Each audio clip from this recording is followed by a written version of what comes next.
Health authorities in the UK are being instructed by the government to further fluoridate public drinking water. Under Section 58 of the Water Act 2003, water companies now have to fluoridate drinking water if asked to do so by a strategic health authority. The government has suggested that fluoridated drinking water leads to a decrease in tooth decay and therefore a reduction in dental health costs. However, many studies appear to show that on the contrary, fluoridated water actually increases dental problems and potentially has many other adverse health effects. When I contacted the Department of Health, they informed me that the decision to continue fluoridating British drinking water was made based on a scientific review conducted at York University. Hello. Hi there. Okay, the research which we used is based around evidence provided by the University of York report, a systematic review of water fluoridation published in September 2000. Okay. And that's pretty much it. That's generally what we've used, which is, it states that it concluded that water fluoridation increased the number of children without tooth decay by 15%. Okay. So, but they also reported that found that no evidence of any risk of overall health from there was no evidence of any risk to overall health from fluoridation. The problem with this position is that the authors of the York Review do not agree with the way the government has interpreted the review. The interpretations, shall we say, of the evidence from the original York Review have been over-optimistic, but then it applies to both sides as far as I'm concerned. I mean, neither.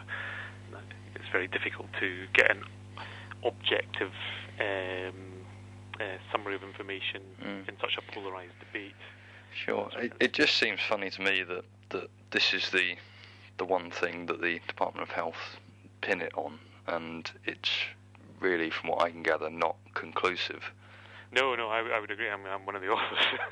I would say what the review actually established is that we know rather less about water fluoridation than we thought we did, and that's the big surprise. And I think from a sort of public policy point of view, the evidence around using water fluoridation to reduce inequalities in dental health is scanty and unreliable. I think that's I wouldn't be saying anything controversial by saying that. So,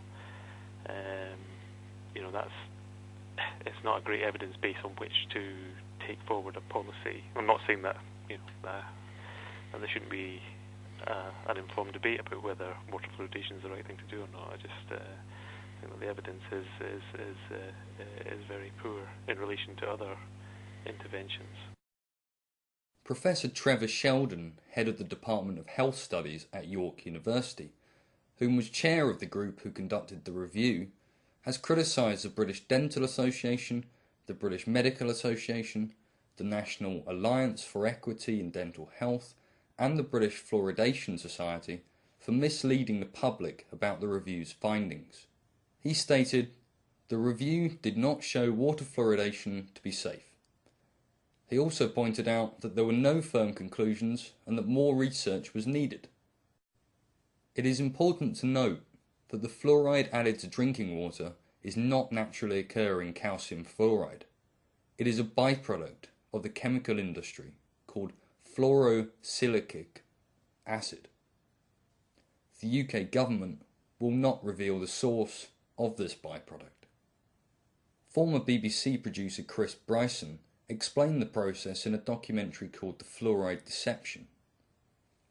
Very few dentists are aware that the fluoride in public water supplies is not a pharmaceutical grade product. It is in fact an industrial waste. It's the waste from the Florida phosphate industry. In the 1950s, the Florida phosphate industry was being sued by farmers and citizens living near those plants because of the fluoride that was killing their cattle, destroying their crops. You know, the Florida phosphate industry today is prevented from having to dispose of its industrial effluent in a toxic waste dump by the device of shipping that in tanker trucks around the country and dumping it in our water supply.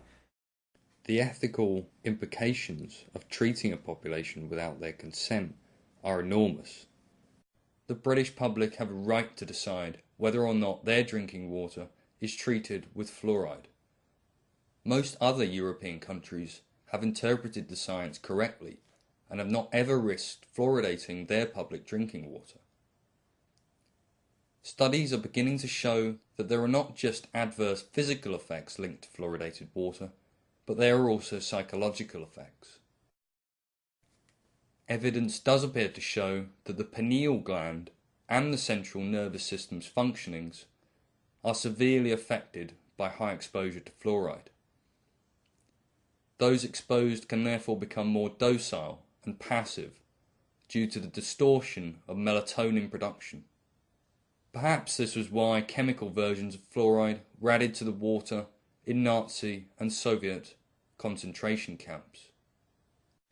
According to the UK Drinking Water Inspectorate, a local public consultation must first take place before any fluoridation can proceed. Get in touch with your local primary care trust and ask them about your drinking water. If you get a chance to attend a consultation, bring as much scientific data as you can and get it on record. The National Pure Water Association, based in the UK, and the American-based Fluoride Action Network both provide evidence that puts in doubt the government's claims. Investigate the science for yourself, and if you feel the government is in the wrong, then take action.